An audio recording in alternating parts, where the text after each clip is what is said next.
দৈনিক 5 বার আজরাইল আমার ঘরের মধ্যে আসি, রিপোর্ট মিলাই।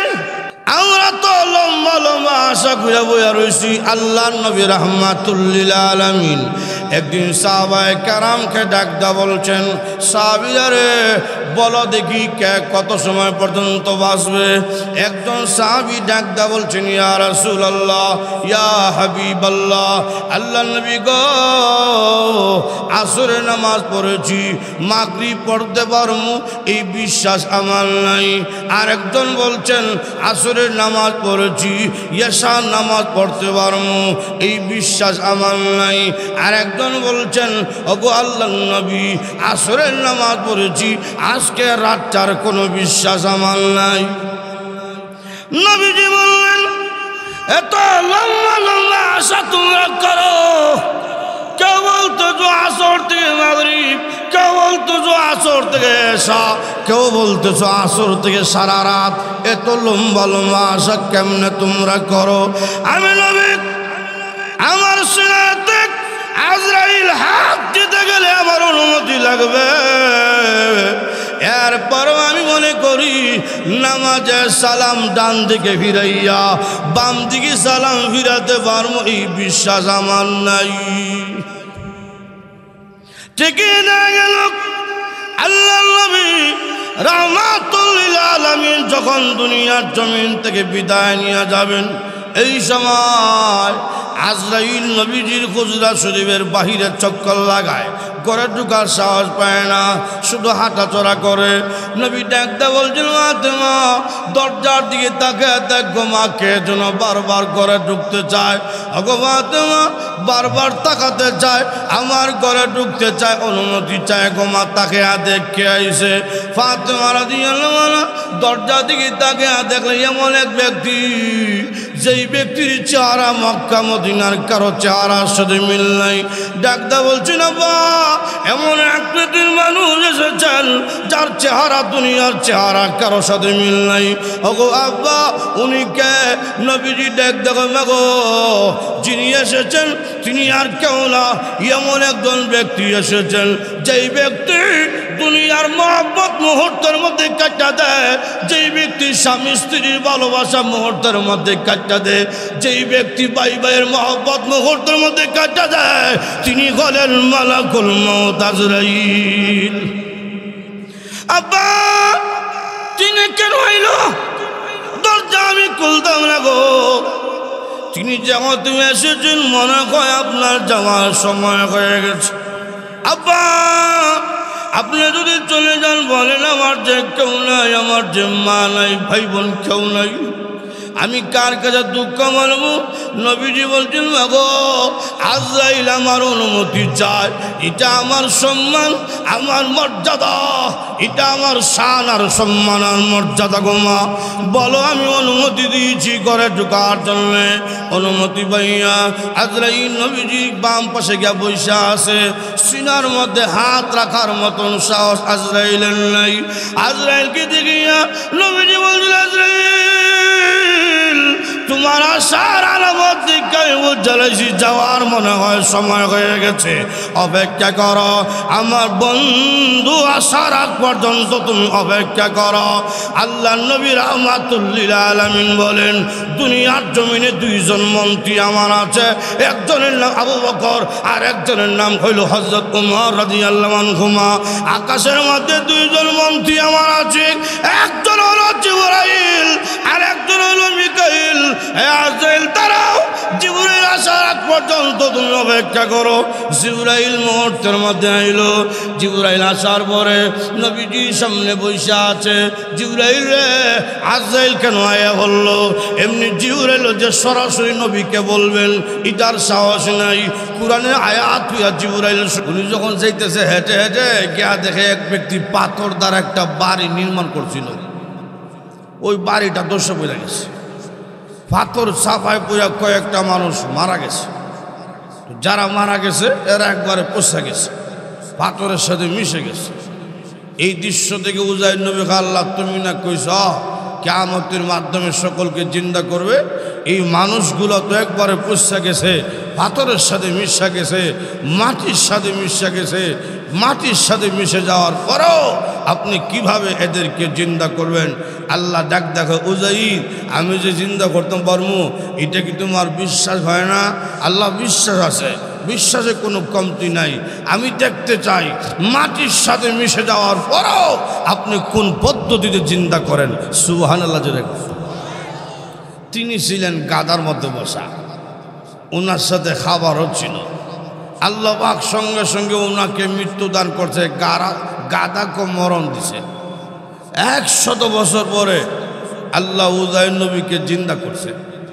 জিন্দা করে প্রশ্ন করছে, কামলা বিস্তা এই জায়গায় অবস্থান করছেন কত সময়? উনি জবাব দেয়, লাবিস্তু ইয়াউম আও বা'দ ইয়াউম, একদিন অথবা একদিনের সাথে কিছু কম হইতে পারে। প্রথম বলে ফেলছে লাবিস্তু ইয়াউম, একদিন। পরে তাকিয়া দেখে এই জায়গার মধ্যে যখন ছিলাম তখন দেখছি সূর্য আকাশে উদয় হয়েছে। আর এখন তাকিয়া দেখতেছি সূর্য এখনও ডুবছে না, ডুবতেছে। তো হুরে একদিন হয়েছে, এই জন্য কিছু কমইব। আল্লাহ ডাক দেখো, না একদিন না, একদিনের সাথে কম না, বাল্লা বিস্তা মিআতা আম, এই জায়গার মধ্যে অবস্থান করছেন 100 বছর। সুবহানাল্লাহ জোরে কর। ও উযাইর, তোমার খাবার ছিল না? হ্যাঁ, খাবারের দিকে তাকাও। فانظر إلى طعامك وشرابك لم يتسنه, খাবারের দিকে তাকাও। খাবারের দিকে তাকিয়া দেখে খাবার যে গরম ছিল এখনো গরমই আছে, লাম ইয়াতাসান্না, নষ্ট হয়নি। সুবহানাল্লাহ জোরে কর। গন্ধ হইছে না, বাসি হইছে না, তো কিসের 100, কিসের অর্ধেক দিন, কিসের একদিন? একটা প্রশ্ন তো অবশ্যই জাগে। আল্লাহ ডাক দেখে, গাদার দিকে তাকাও। ওয়ানজুর ইলা হিমারিক,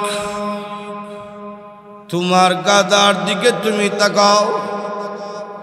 উযাইর নবী গাদার দিকে তাকাইলেন, তাকিয়া দেখলেন গাদা তো নাই, গাদা মরিয়া পচিয়া মাটির সাথে একবার মিশিয়া গেছে।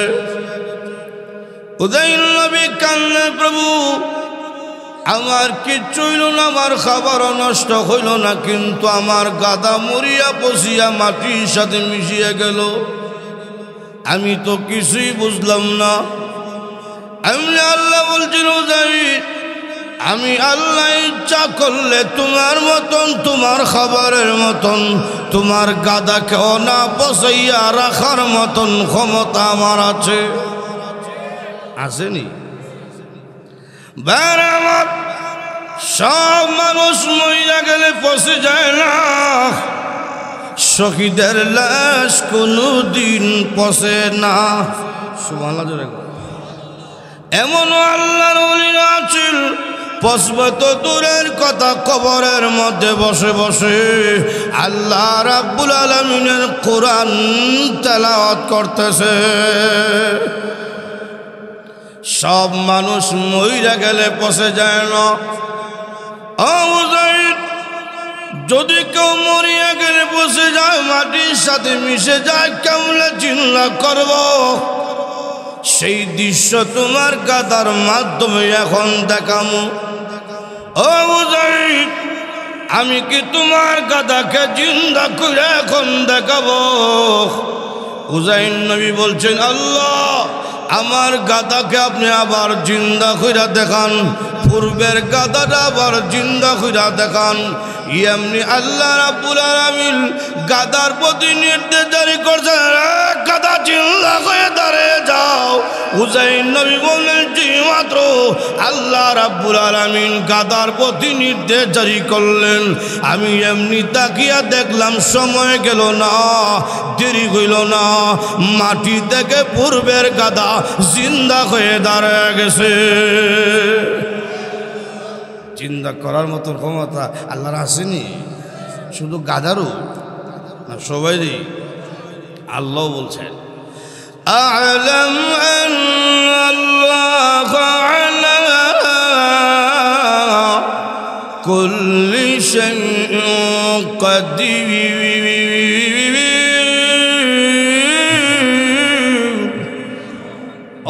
ইব্রাহিম জেনে রাখো, শুধু তোমার গাদাকে জিন্দা করছি তা না, প্রতিটা মাখলুক মরে গেলে, প্রতিটা বস্তু, প্রতিটা মানুষ মরে গেলে, পচা গেলে, মাটির সাথে মিশা গেলে আবারও জিন্দা করবো, যেইভাবে তোমার গাদাকে জিন্দা করেছি।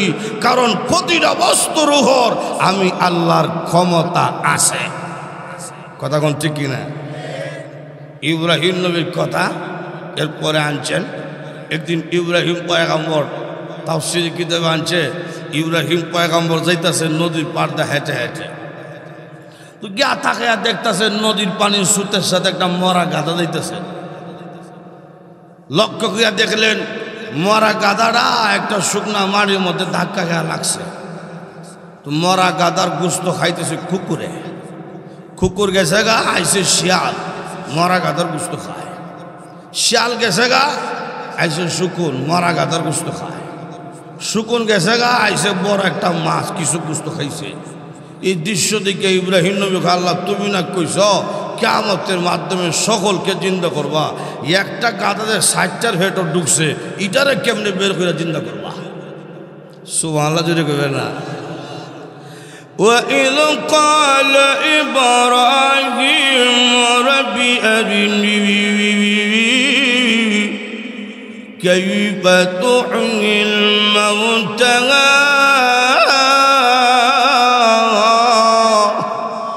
আল্লাহ কেমনে জিন্দা করবে?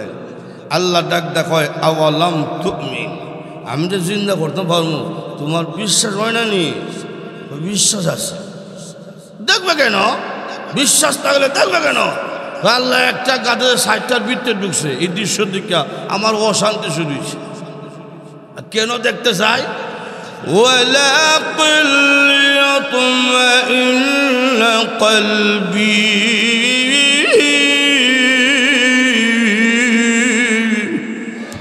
আল্লাহ আপনি পারবেন কি পারবেন না জিন্দা করতে, ওইটা আমার দেখা উদ্দেশ্য না। আমি দেখতে চাই মনের প্রশান্তির জন্য। সুবহানাল্লাহ জোরে কর। আল্লাহ তখন বলছেন ফাখুজ আরবাতা মিনাত তাইর, 60টা পাখি তুমি ধরো। ধরছে, কয়েকদিন লালন পালন করো, করছে। এরপর আল্লাহ কয় জবাই করো, করছে। মাথা আলাদা করো, করছে। 60টা পাখির শরীরকে একত্রিত কইরা একবার ফিসা দাও। এখন তো সে গুঁড়া মশলা, আগে যখন গুঁড়া মশলা ছিল না, তখন দেখছি মহিলারা আদা রসুন পেঁয়াজ মরিচ হাটার মধ্যে ভালাইয়া হুতাইলটা ফিসা দিছে, ঠিক নেই? যখন ফিসা লাইছে একবারে কাই বানায় ফেলছে, মরিচের সাথে আদা মিশা আছে, মেয়ের আদার সাথে রসুন মিশা আছে, সব একত্রিত। ইব্রাহিম নবী যখন 4টা ফাঁকিকে একত্রিত করে একবার ফিস চালাইছে, এখন কাই বানিয়ে ফেলছে। কাকের গোশত গেল কই, সিনার মতন কোনো আলামত নাই। আল্লাহ পাক তখন বলছেন 60টা অংশ করো, প্রতিটা অংশের মধ্যে 60টা পাখির গোশত মিশ্রিত অবস্থা আছে। আল্লাহ এর ঘরে বলছেন 4টা অংশকে 60টা পাহাড়ের মধ্যে রাখো। রাখছে, যেই ফাঁকিটা জিন্দা করতে তোমার মন চায়, ওই ফাঁকির মাথা হাতে নাও, হুম্মা তুহুন্না, নাম দিলা ডাক দাও। সুবহানাল্লাহ জুড়ে কর। ইব্রাহিম নবী বলেন আমি কাকের মাথা হাতে নিয়ে ডাক দিলাম, এ কাক, আল্লাহর হুকুমে জিন্দা করে আসো। কার হুকুমে? আরো জোরে কোন, কার হুকুমে? আল্লাহর হুকুমে জিন্দা করে আসো। যেই মাত্র আমি ডাক দিলাম, এমনি তারে তাকিয়া দেখি 4টা পাহাড়ের মধ্যে কাকের গোশতগুলো দৌড়াদৌড়ি শুরু হয়ে গেছে। দেরি হইল না, সময় গেল না, মুহূর্তের মধ্যে গোশতগুলো জমা হইয়া জিন্দা হইয়া কাক আমার সামনে চলে এসেছে। জিন্দা করার ক্ষমতা আল্লাহর আসেনি। এরপর আল্লাহ ডাক দেখা, ওয়া'লাম আন্নাল্লাহা আজিজুন হাকীম।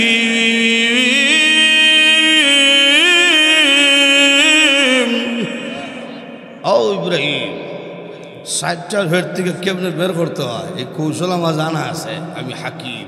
সুবহানাল্লাহ জোরে কর। 60টার ভের থেকে কেমনে বের করতে হয়, কি ক্ষমতা দরকার, কেমন শক্তি দরকার, বের করে জিন্দা করতে হইলে এই ক্ষমতা আমার আছে। আমি আজিজ পরাক্রমশালী। জোরে কর সুবহানাল্লাহ। মরা গেলে শেষ না, আবারও আল্লাহ কিয়ামতের মাধ্যমে আমাদেরকে জিন্দা কইরা হাসরের মাঠে উঠাইবে। কথা কোন ঠিক কিনা? কবরে গেলেই শেষ না, কবর থেকে উঠতে হবে। কথা কোন ঠিক কিনা? আল্লাহ কোরআনে বলছে أفلا يعلم إذا بعثر ما في القبور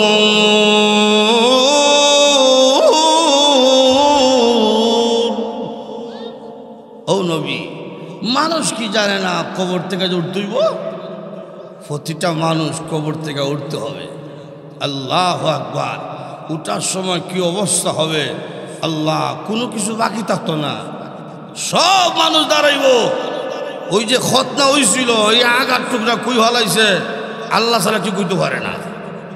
রসুল বলেন যখন প্রতিটা মানুষ জিন্দা হইয়া কবর থেকে উঠবো এই টুকরা জোড়া লাগবে। সুবহানাল্লাহ। আল্লাহ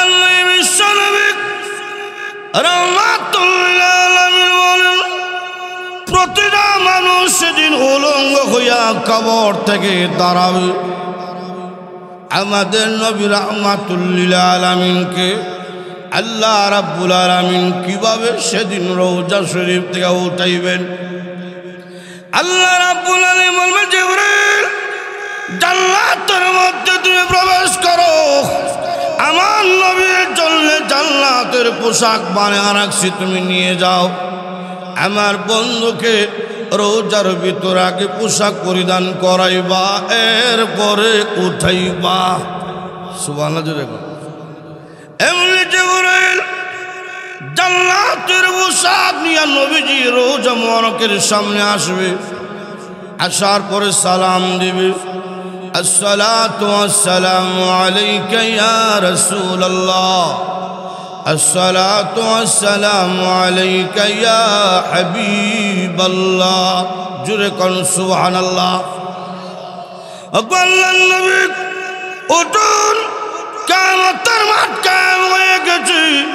নবীজি বলেন জিবরাইল যখন আমাকে সালাম দিবে ওই সময় মহান আল্লাহ রাব্বুল আলামিন রওজা শরীফের মাটিকে দুই দিকে সরাইয়া দিবেন। নবীজির মাথা মুবারক তখন বের হয়ে আসবে। এমনি জিবরাইল জান্নাতি পোশাক ছেড়ে দিবেন। ওগো আল্লাহর নবী পোশাক আপনি পরিধান করুন। নবীজি বলবেন জিবরাইল পোশাক আমি পরিধান করব পরে, আগে আমার সংবাদ দাও কিয়ামতের মাঠ কি পরিপূর্ণভাবে কায়েম হয়ে গেছে? যদি কায়েম হয়ে যায় রে আমার গুনাহগার উম্মতের বেলায় আল্লাহ রাব্বুল আলামিন কি সিদ্ধান্ত নিয়েছেন ওইটা আগে আমার শোনাও। যতক্ষণ পর্যন্ত আমার উম্মতের সংবাদ আমাকে না দেওয়া হবে আমি নবী ঘোষণা দিলাম জান্নাতের পোশাক আমি পরিধান করব না। কেমন নবী, কি পরিমাণ উম্মতের প্রতি দয়া, কি পরিমাণ উম্মতের প্রতি ভালোবাসা। একটা মা তার সন্তানকে যে পরিমাণ ভালোবাসে, রাহমাতুল লিল আলামিন তার গুনাহগার উম্মতকে আর মার চাইতে কোটি কোটি গুণ বেশি ভালোবাসে। এমনি জীবনের বলেন হুজুর এখনো কোন নবী রাসূল উঠেন নাই, এখনো কোন মানুষ উঠে নাই। ওগো আল্লাহর নবী আপনি হলেন শ্রেষ্ঠ নবী, আপনি হলেন সাইয়্যিদুল মুরসালিন। আপনার সম্মানার্থে মহান আল্লাহ রাব্বুল আলামিন জান্নাতের দুইখানা পোশাক প্রেরণ করছে। জোরে কোন সুবহানাল্লাহ।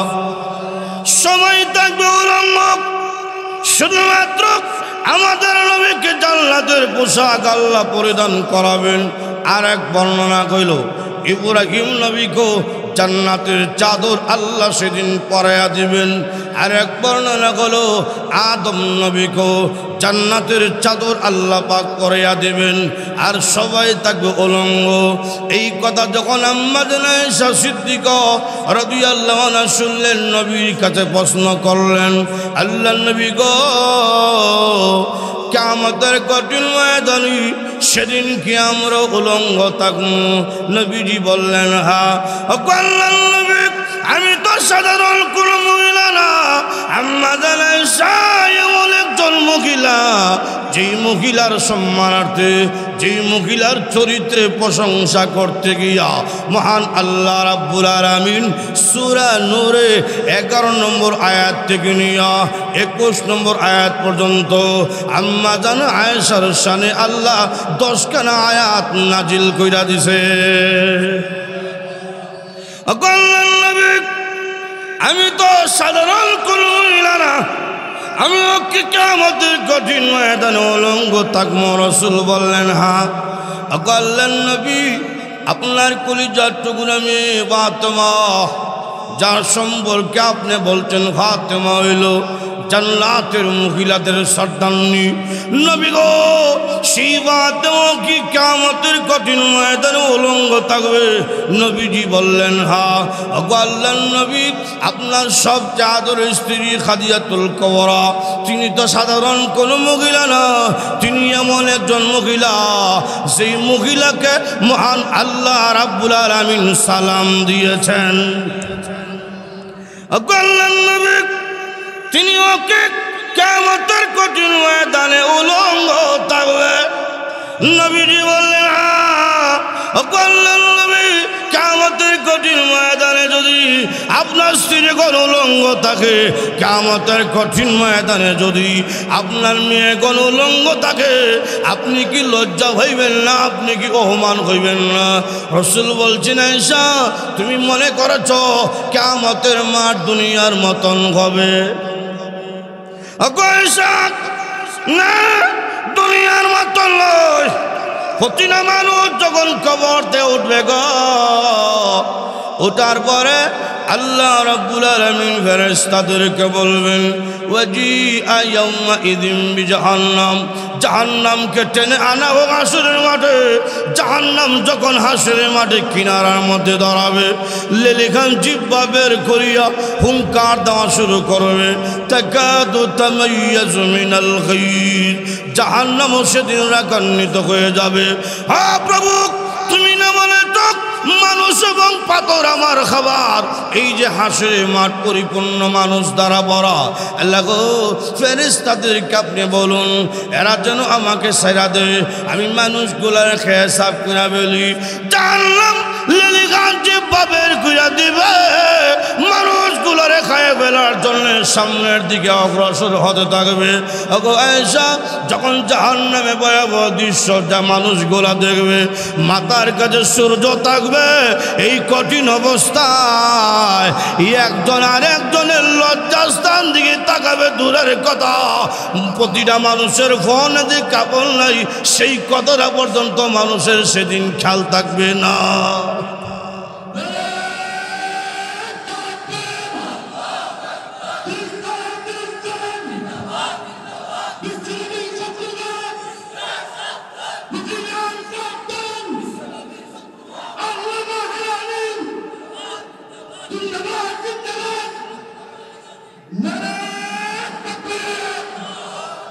লক্ষ্য করিয়া দেখেন কিয়ামতের কঠিন অবস্থা কি হবে, কি রকম ভয়াবহ অবস্থা হইলে হরণে কাবারের কথা মানুষ ভুলে যায়। একটু চিন্তা করেন, হাসরের কঠিন ময়দান যখন দাঁড়াইছে, কি ভয়াবহ অবস্থা, কেমন দিন হবে।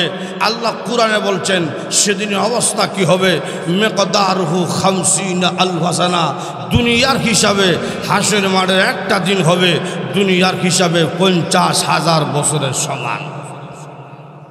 কিয়ামতের কঠিন ময়দানে আল্লাহ সকলকে দাঁড় করাইছে, দাঁড় করাইয়া প্রতিটা নিয়ামত সম্পর্কে জিজ্ঞাসিত করবে। আপনি আমার প্রতিটা নিয়ামত কে দিছে? আরো যখন কে দিছে, মাথা থেকে পা পর্যন্ত যা সেগুলো কার দেওয়া? কোন সন্দেহ আছে? আল্লাহ বলছেন সেদিন প্রতিটা নিয়ামত সম্পর্কে জিজ্ঞাসিত করব। আল্লাহ কুরআনে বলছেন ثم لتسألن يومئذ عن النعيم,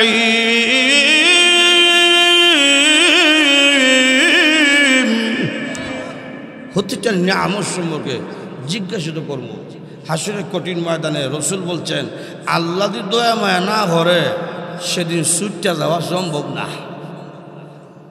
ছুটে যাওয়া সম্ভব না। যে আল্লাহর দয়া মায়া না, কেউ আমল দেখাই ছুটতে পারতো না। রসুল বলছেন হাসরের মাঠে এক বনি ইসরাইল 500 বছরের আমল নিয়ে আল্লাহর দরবারে দাঁড়াবে। আল্লাহ কবে কিরে আবেদ আলী জান্নাত যাইবি? তো জান্নাত যাওয়ার লাগা তো আমলই করছি, দয়া করতেইব না? দয়া করতেইব না, আমার আমল আছে। যাদের আমল নাই তাদের কারণে দয়া করেন। এ কিন্তু আবেদ, আলেম না। কথা কোন ঠিক কিনা? আলেম না, এ সিল্লার সাথে আবেদ। বুঝে আল্লাহর দয়া কোন জিনিস। কথা কোন ঠিক কিনা? আল্লাহর ক্ষমতা কি, আল্লাহর হওয়ার কি, আল্লাহর দয়া কি, এটা আলেম বুঝে।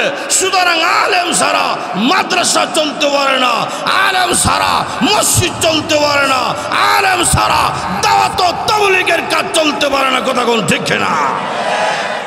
লক্ষ্য করে দেখেন, কোথায় আমার আমল আছে, যার আমল নাই তারে দয়া করেন।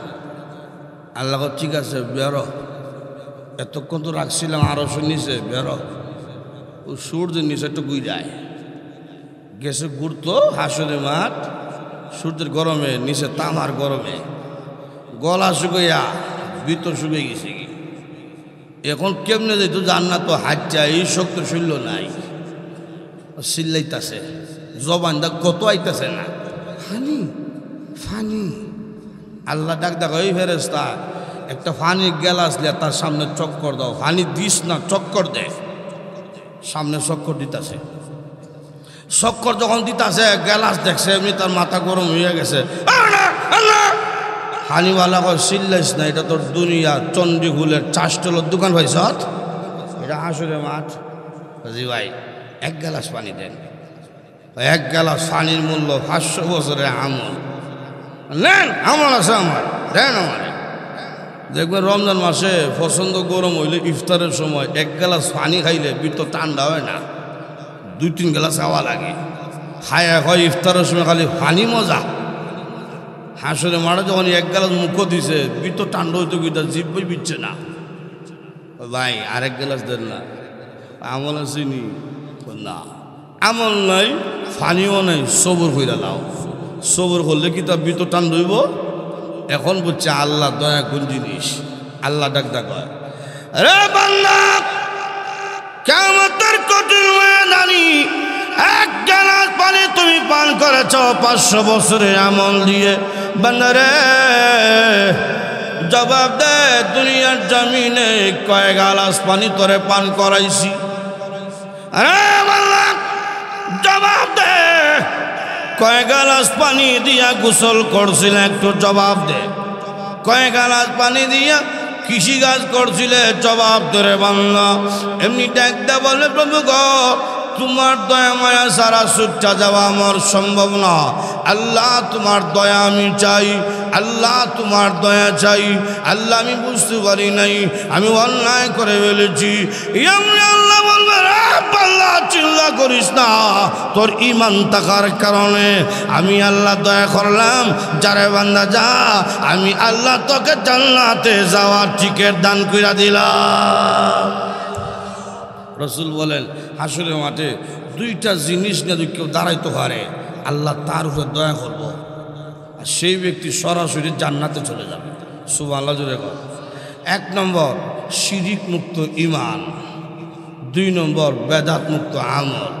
এই 2 জিনিস নিয়ে যে দাঁড়াইব, রসুল বলেন আল্লাহ দয়া করব। সুবহানাল্লাহ জোরে কর।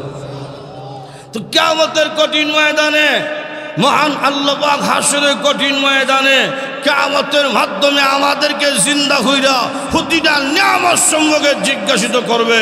এই ইয়াকিন, এই বিশ্বাস আমাদের আছে, আল্লাহ পাক যে আমাদের সকলকে কিয়ামতের মাধ্যমে উঠাইব, এর মধ্যে কোনো সন্দেহ আসেনি।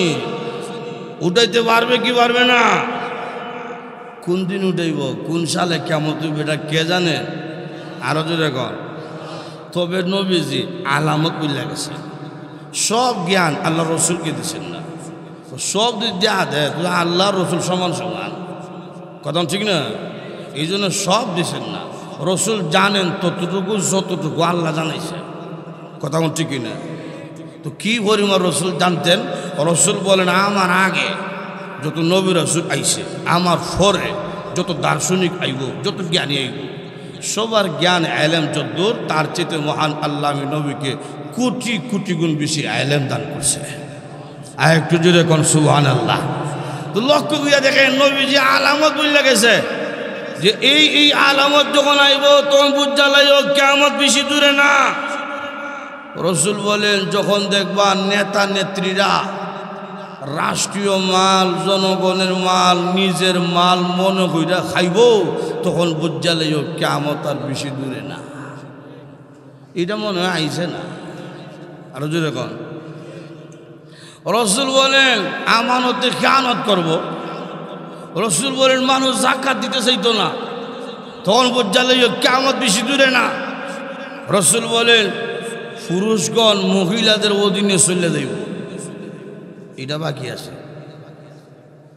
ঘরে বাহিরে সব জায়গায় পুরুষগণ মহিলাদের অধীনে। এখন না আমরা প্রধানমন্ত্রী নাই বেডি, কথা মন ঠিক না? আইতো না তো কোনো বিশ্বাস নাই। সব জায়গায় মহিলাদের অধীনে পুরুষ মেম্বার নেই, প্রধানমন্ত্রী। শুধু বাইতুল মুকাররমের খতিব বাকি আছে, কথা কোন ঠিক না? লক্ষ্য কইরা দেখেন যদি পুরুষগণ মহিলাদের অধীনে চলে যায়, লাভের চাইতে ক্ষতির সম্ভাবনা বেশি, কথা কোন ঠিক কিনা? একটা কিচ্ছা কইয়ালাই, এক বাদশার রাজ দরবারে এক মাছওয়ালা বড় একটা মাছ নিয়ে গেছে। তো বাজারে গিয়ে বেশিটা হইতাম না, জায়গা বাদশার বাড়ির বেশিটা হও ভাইমু, বকশিসও ভাইমু। বাদশাহ চিন্তা করলো এত বড় মাছ নিয়ে আইছে, যদিও 2000 হইতো না, দিলাম 2000, বকশি দিছে আরো 2000, মিল্লা কত হইছে? 4000। গেছে গা 4000 টাকা লইয়া। বাদশাহ গেছে মাছ নিয়ে ঘরে। রানী ছিল হার কিপচা। রানী কত দিয়ে কিনে আনছো? কত? 4000 টাকা দেবো। এই না দিলে আলে খাই লইব, মাছ ফিরত দাও, টেহা ঘুরিয়ে আনো।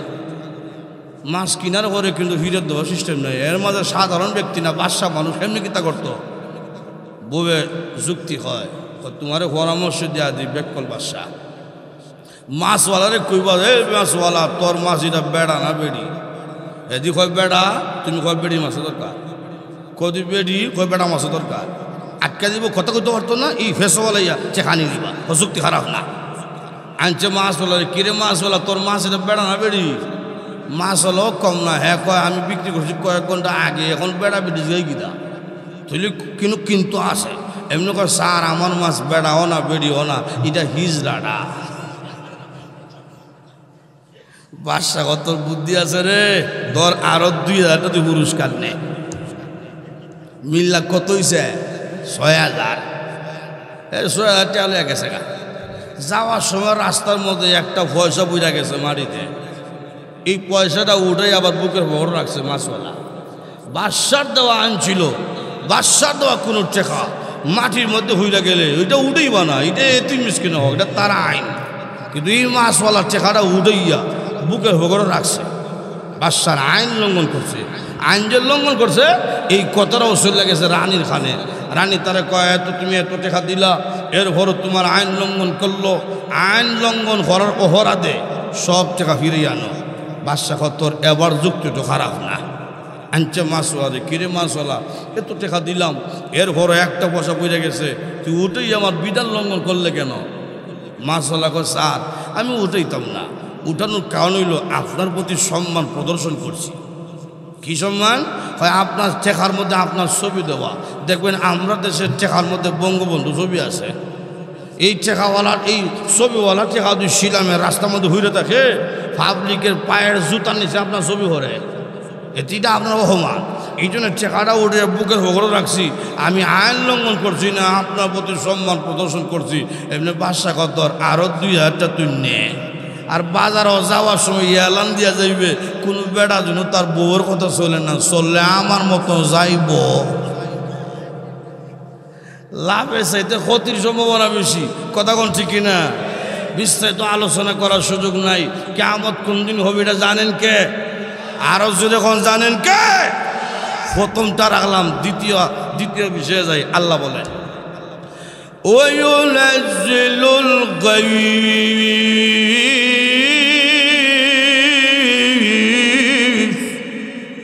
বৃষ্টি কোন দিন কোন জায়গায় হইব এটা আমরা জানি না, কোন নবী রাসূলও জানে না।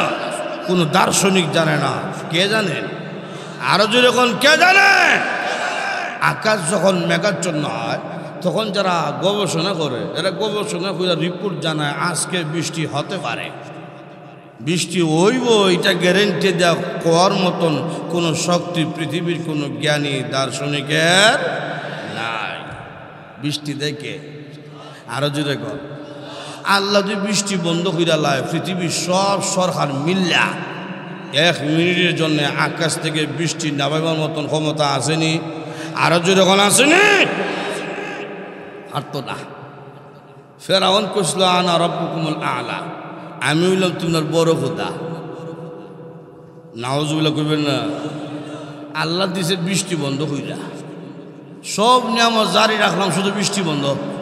এখন বৃষ্টি না হওয়ার কারণে নদী নালা খাল বিল শুকাই গেছে, দুর্ভিক্ষ দেখা দিছে অনাবৃষ্টির কারণে, চাষাবাদ করা যেতেছে না, গাছ থেকে নতুন ফল আইতেছে না। সব মানুষ কে কয় ও খোদা আমরা বৃষ্টি লাগবো, বৃষ্টি দেন। ফেরাউন কয় আগামীকাল দিব। কোন কাজ? আগামীকাল। বিকালবেলা চিন্তিত, আমি যে করলাম আগামীকাল কেমনে দিব? আমার কোনো নবীও নাই, খারে নিয়ে পরামর্শ করবো। এই চিন্তার মধ্যে মিস্টার ইবলিসের আগমন। ইবলিসে কয় ফেরাউন সাহেব আপনি কোন জিনিস চিন্তা করতেছেন? ফেরাউনকে আমার বান্দাবান্দি কইছে বৃষ্টি দেওয়ার লাগিয়া, আমার কোনো বৃষ্টি দেওয়ার ক্ষমতা নাই এবং নবীও নাই, কারে না সলা পরামর্শ করি। ইবলিস আপনি চিন্তা করেন না, আপনি হইলেন এদের খোদা, আমি হইলাম এদের নবী। ফেরাউনের মতন খোদা, ইবলিসের মতন নবী যারা ভাইছে, এদের কপালে যে কোন গজব আছে আল্লাহ ছাড়া কেউ জানে না। ফেরাউন কয় ও নবী বৃষ্টির ব্যবস্থা আপনি করেন। ইবলিস কয় আমার মতন নবী যে খোদার আছে, এই খোদার কোনো চিন্তা নাই। ঠিক আছে, ইজ্জত বাঁচান। কবি জিন্নাত যারা ছিল সব জমা কইরা কয় এই আমার ভাই ও বোনেরা, সারাদিন পেশাব করবা না। সারাদিন পেশাবের উপরে 144 জারি করলাম।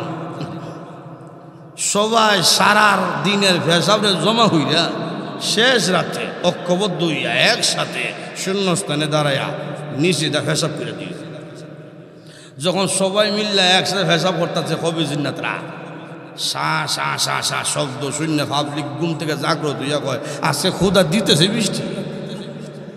দরজা খুললা দেখে এমন ফসা দুর্গন্ধ, ব্রেইনের মধ্যে গিয়ে অ্যাটাক করছে। বৃদ্ধ মানুষরা মারা যায়, ছোট বাচ্চারা মারা যায়, গাছ থেকে নতুন ফল হয় দূরের কথা, গাছ ফসে দিতেছে। সব মানুষ কে ও খোদা আপনি কেমন খোদা, কেমন বৃষ্টি দিচ্ছেন? সমাজ একবারে দূষিত হয়ে গেছে, বসবাস করার মতন উপযোগী আর সমাজ রয়েছে না। আমাদের আগে যিনি খোদা ছিল তিনি বৃষ্টি দিলে দুর্গন্ধ দূর হইতো, আপনি কেমন খোদা, কেমন বৃষ্টি দিচ্ছেন? বসা বৃষ্টি। ফেরাউন কয় তোমরা যাও, আমার নবীরে ডাকতাছি। আইসে ইবলিস, কিরে নবী কি দিস? আমার বান্দাবান্দি কইছে ফসা বৃষ্টি দিস। ইবলিস কয় আপনি যে রকম ফসা খোদা, এইরকম ফসা মার্কা বৃষ্টি দিছি। বৃষ্টি দেওয়ার মালিককে আরো জোরে কর, আল্লাহ কোরআনে বলছেন ফালইয়ানজুরিল ইনসানু ইলা তাআমি আন্না সাবাবনাল মাআ সাব্বা ثم شققنا الأرض شقا فأنبتنا فيها حبا وعنبا وقضبا وزيتونا ونخلا। আল্লাহ বলেন আমার বান্দা বলেন যখন বৃষ্টির প্রয়োজন হয় আকাশ থেকে আমি বৃষ্টি দিই। সুবহানাল্লাহ জোরে বল। তো বৃষ্টি দেয় আল্লাহ, কোন সময় কোন জমিনে কোন দিন বৃষ্টি হইব এটা পৃথিবীর কোন দার্শনিক জানে না, কোন বৈজ্ঞানিক জানে না, এটা জানেন একমাত্র কে? 3 নম্বরে যাই, আল্লাহ বলেন ওয়ায়ালামু মা ফিল আরহাম।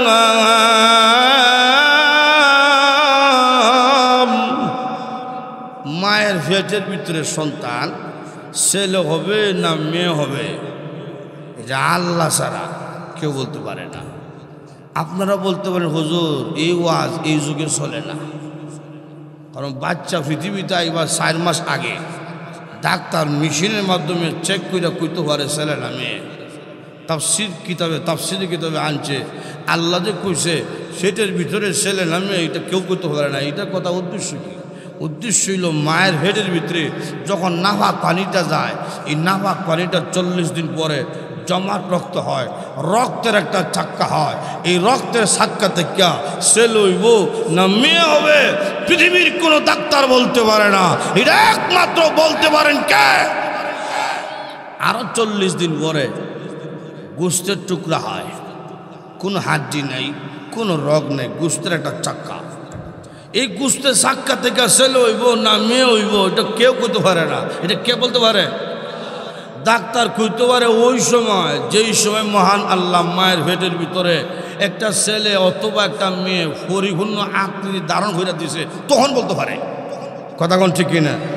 3 নম্বর ব্যাখ্যা হইল, যেই সন্তান মার পেট থেকে দুনিয়াতে আইতেছে তার কপালে, তার তকদিরে কি লেখা আছে পৃথিবীর কোনো গবেষক বলতে পারে না, কোনো ডাক্তার বলতে পারে না, কোনো দার্শনিক বলতে পারে না। আপনার আমার তকদিরে কি আছে এর খবর কে জানে? মায়ের পেটের ভিতরে কে বানাইছে? আরো যদি এখন লক্ষ্য করে দেখুন, মহান আল্লাহ রাব্বুল আলামিন মায়ের পেটের ভিতরে আমাদেরকে বানাইল। আল্লাহ রাব্বুল আলামিন কোরআনে বলেছেন, 3টা অন্ধকারের মধ্যে তোমাদেরকে বানাইলাম। বান্দা বান্দীরে, 1 নম্বর অন্ধকার হইল তোমাদের মায়ের পেটের ভিতরে অন্ধকার। 2 নম্বর হইল জরায়ুর ভিতরে অন্ধকার। 3 নম্বর হলো জরায়ুর ভিতরে পাতলা পর্দার অন্ধকার। রে দুনিয়ার মানুষ, অন্ধকারের মধ্যে কোন জিনিস যদি তোমরা বানাও সঠিক মতন হয় না, কিন্তু আমি আল্লাহ 3টা অন্ধকারের মধ্যে তোমাদেরকে বানাইলাম। বানাইতে গিয়া হাতের জায়গায় পা লাগিয়া দেই নাই, পায়ের জায়গায় হাত লাগিয়া দেই নাই, প্রতিটা নিয়ামত জায়গায় জায়গায় সেট করে দিলাম। আরে দুনিয়ার তোমার মাথার মধ্যে লক্ষ লক্ষ লাইন আছে, চৌকের মধ্যে লক্ষ লক্ষ লাইন আছে, অন্ধকারের মধ্যে আমি আল্লাহ লাগিয়ে দিলাম। একটা আর একটা লাইনের সাথে কোনো সংঘর্ষ নাই। যে মহান আল্লাহ মায়ের পেটের ভিতরে এত সুন্দর করে বানাইছেন তিনি কে? আল্লাহু আকবার। লক্ষ্য করে দেখেন, অন্ধকারের মধ্যে যে বানাইছে, কেমনে বানাইছে? 2টা হাত সমান, একটা হাত 4 আঙ্গুল লম্বা, আর একটা হাত 3 হাত লম্বা। সুন্দর লাগতো না? একটা হাত 3 হাত লম্বা পা, আর একটা হাত 1 হাত লম্বা। তখন বান্দা বান্দি কাদের মধ্যে বোঝা নিয়া হাঁটতে পারত না। কথা ঠিক না? হাতের নখ লম্বা হয়, পায়ের নখ লম্বা হয়। 2 হাত পায়ের নখের মতন মুখের ভিতরে দাঁত লম্বা হইতে থাকতো, অবস্থা কি তো হইতো? দুনিয়ার বান্দাবান্দি প্রতিটা নিয়ামত দিয়েছে ওইভাবে যেইভাবে দিলে তোমার কল্যাণ হয়। সুবহানাল্লাহ জোরে কন। 2টা চক্ষু দিয়েছেন কে? আরো জোরে কন। লক্ষ্য করে দেখছেন নি কোনোদিন চৌকের মধ্যে চামড়ার দরজা দিছে লাগাইয়া? এটা বন্ধ করা যায়, খোলা যায়। এই যে বন্ধ করা খোলা, এটা দিল কেনে? এটা তো না দিলে ভালো আছে, চোখটা বড় বড় থাকতো, উপর নিচ যা আছে সব একসাথে দেখতে পারতাম। এটা দেওয়ার কারণ কি? দেওয়ার কারণ হইল আমার বান্দা বান্দি যখন রাস্তার মধ্যে বের হবে, রাস্তার ধুলোবালুগুলো তার চোখের মধ্যে হলে তার কষ্ট হতে পারে। এই জন্য আমি আল্লাহ এমনভাবে দরজা লাগাই দিছি, ধুলোবালু দেখতে দেরি, দরজা অটোমেটিক বন্ধ হতে দেরি হয় না। সুবহানাল্লাহ জোরে কর। মায়ের পেটের ভিতরে সন্তান পড়ছেন, লক্ষ্য করে দেখেন, মায়ের পেটের ভিতরে সন্তান ছেলে হবে না মেয়ে হবে এটা কে জানে? আরো যেরকম কে জানে? 3 নম্বর রাখলাম, সময় কম, 4 নম্বরে যাই। ও মা তাদরি নাফসুম মাযা তাকসিবু গাদা।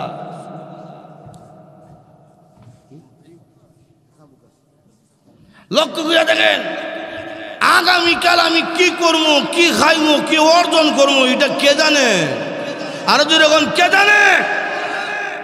আগামীকাল নিয়ে আমি কল্পনা করতাম পারি, বাস্তবায়ন যে কর্ম এইটা আমার মধ্যে নাই। রাত্রে ঘুমাইছে কল্পনা কইরা আগামীকাল যাইমু সিলেট বন্দর বাজার, ঢুকমু মার্কেটে, এটা করবো এটা করবো এটা করবো। রাত্রে যে ঘুমাইছে এই ঘুম তার শেষ ঘুম। এইরকম ঘটনা নাই, হাজার হাজার ঘটনা। কথা কোন ঠিক কিনা? তো আগামীকাল আমি কি করবো না করবো এটা জানেন কে? 5 নম্বরে যাই।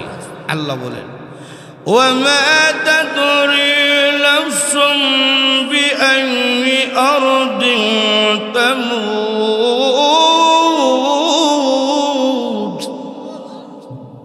কোন জায়গায় কোন দেশে কে কোন সময় মরব এটা আল্লাহ ছাড়া কেউ কইতে পারে না। কথা কোন ঠিক কিনা? কে কোন সময় মরবে এটা কে জানে? ভাইরা আমার লক্ষ্য করে দেখুন, আমরা তো লম্বা লম্বা হায়াত নিয়ে বসে আছি। আমরা মনে করি 5 বছর পর এটা করব, 10 বছর পর এটা করব, কিন্তু আজরাইল আমার সামনে দাঁড়ায় আসে। কথা কোন ঠিক কিনা?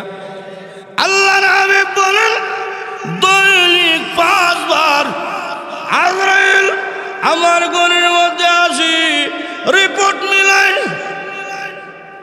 আমরা তো লম্বা লম্বা আশা করে বইয়া রয়েছি। আল্লাহ নবী রাহমাতুল লিল আলামিন একদিন সাহাবায়ে কেরামকে ডাকদা বলছেন, সাহাবীরা রে বলো দেখি কে কত সময় পর্যন্ত বাঁচবে? একজন সাহাবী ডাকদা বলছেন, ইয়া রাসূলুল্লাহ, ইয়া হাবিবাল্লাহ, আল্লাহ নবী গো, আসরের নামাজ পড়েছি, মাগরিব পড়তে পারমু এই বিশ্বাস আমার নাই। আরেকজন বলছেন আসরের নামাজ পড়েছি, ইয়াশার নামাজ পড়তে পারমু এই বিশ্বাস আমার নাই। আরেকজন বলছেন ওগো আল্লাহর নবী, আসরের নামাজ পড়েছি, আজকে রাতটার কোনো বিশ্বাস আমার নাই। নবীজি বললেন এত লম্বা লম্বা আশা তোমরা করো, কেউ বলতো যে আসর থেকে মাগরিব, কেউ বলতো যে আসর থেকে এশা, কেউ বলতেছো আসর থেকে সারা রাত। এত লম্বা লম্বা আশা কেমনে তোমরা করো?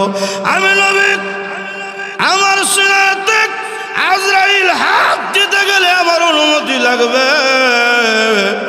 এরপরও আমি মনে করি নামাজে সালাম ডান দিকে ফিরাইয়া বাম দিকে সালাম ফিরাতে পারবো এই বিশ্বাস আমার নাই।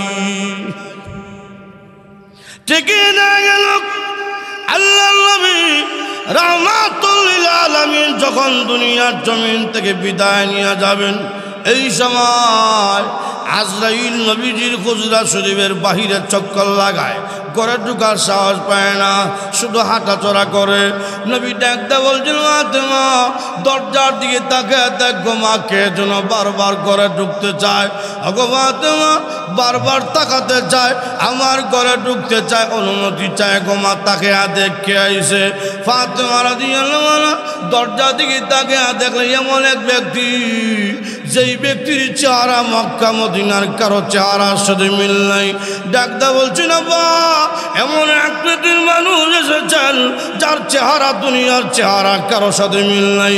ওগো আব্বা, উনি কে?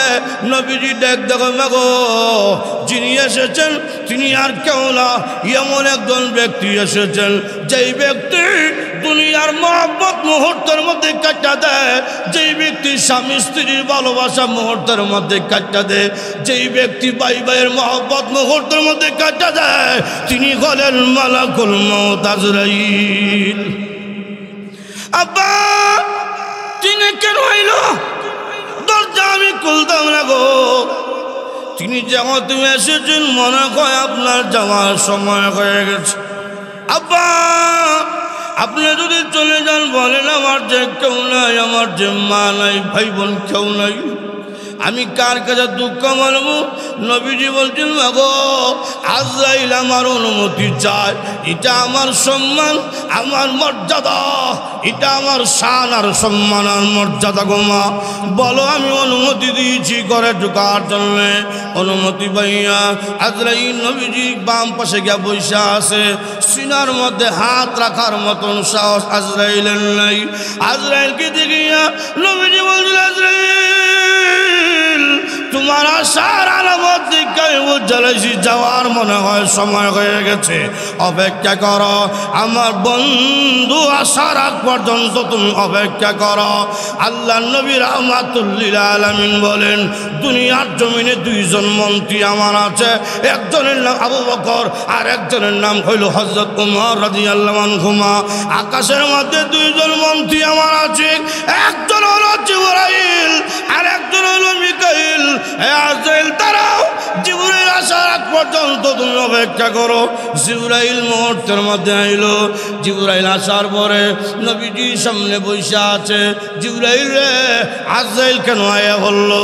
এমনি জিবরাইল যে সরাসরি নবীকে বলবেন এটার সাহস নাই।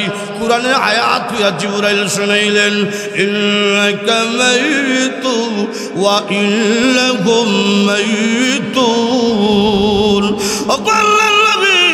আল্লাহ রাব্বুল আলামিন তো আপনাকে আগে আয়াত নাজিল করে জানিয়ে দিয়েছেন, আপনিও বিদায়শীল, আপনিও মরণশীল, তারও মরণশীল। এমনি আল্লাহ নবী রাহমাতুল লিল আলামিন চোখের পানি ছেড়ে ছেড়ে কান্না শুরু করছে।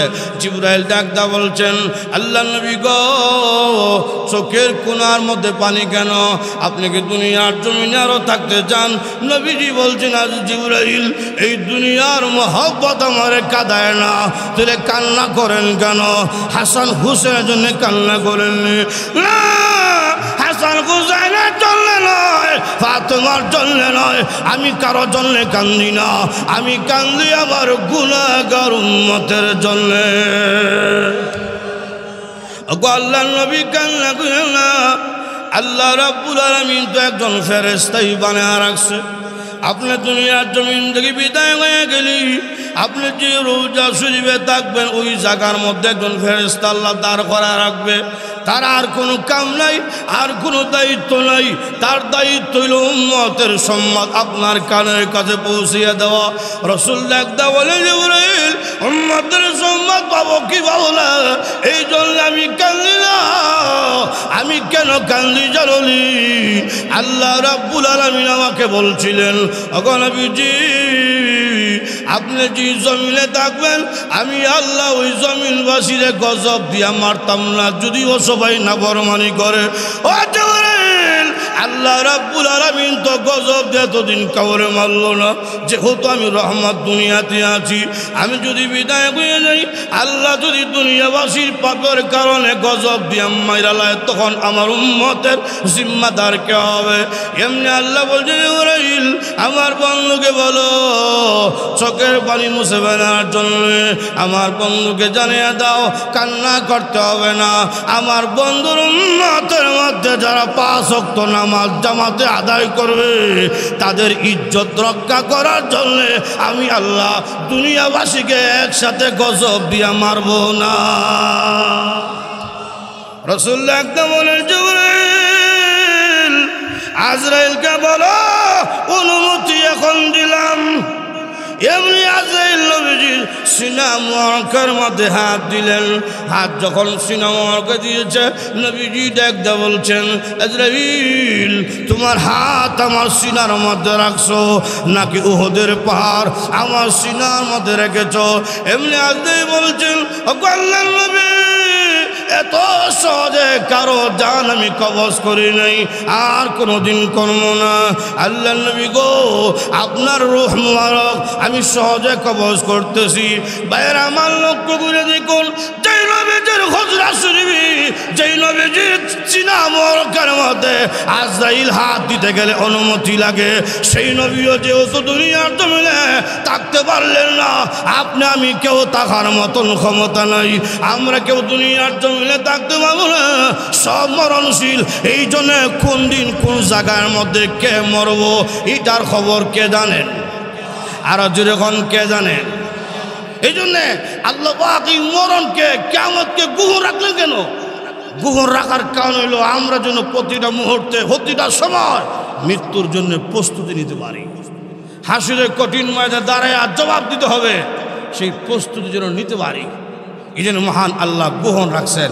এখন আগামীকাল আমি মরতে পারি এই সম্ভাবনা আসেনি। এই যে বসে আছি দাঁড়াতে তো ধর্ম, এই গ্যারেন্টি আমার